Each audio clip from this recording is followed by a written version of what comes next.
అందరూ ఇన్ని కోట్లాది మంది జీవితాలతో ఆడుకుని వీళ్ళ చేతుల్లో మటుకు ఇన్ని వేల కోట్లు దాదాపు విష్ణుకుమార్ రాజు గారు చెప్పినట్టు 30,000 కోట్లు వెళ్ళిపోయాయి. 18,000 కోట్లు ముందస్తుగా తెలుస్తుంది కానీ ఇంకా లోతుగా చూస్తే అది చాలా పెద్ద ఇది స్కామ్, ఇది దోపిడీ. వీరిని కనుక మనం వదిలేస్తే తప్పు చేసిన వాళ్ళని గత ప్రభుత్వం సంబంధించిన ఇది ఇట్స్ నాట్ అబౌట్ వెండట పగా ప్రతీకారం కాదు, కానీ వీళ్ళని స్వేచ్ఛగా కనుక వదిలేస్తే వాళ్ళ అదృష్టవశాత్తు ఈరోజు వాళ్ళు అక్కడ లేరు. వాళ్ళు కనుక ఉండుంటే వాళ్ళకి నిజంగా వాళ్ళకి సమాధానం చెప్పాల్సిన పరిస్థితి ఉండేది.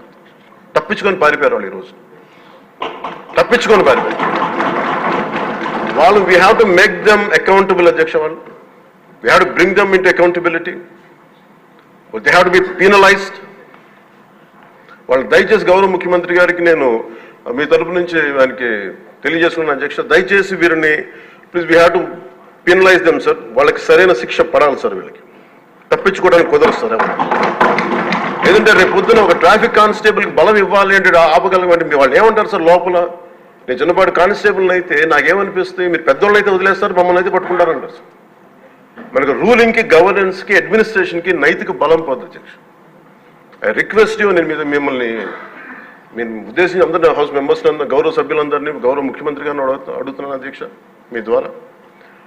They have to be punished and they have to be penalised whoever they are. ఇది వెండెట్టా పగ ప్రతీకారాలతో కాదు, కానీ we promised that we will bring back accountability. We promised we will give a clean and clear governance. We have to live up to it.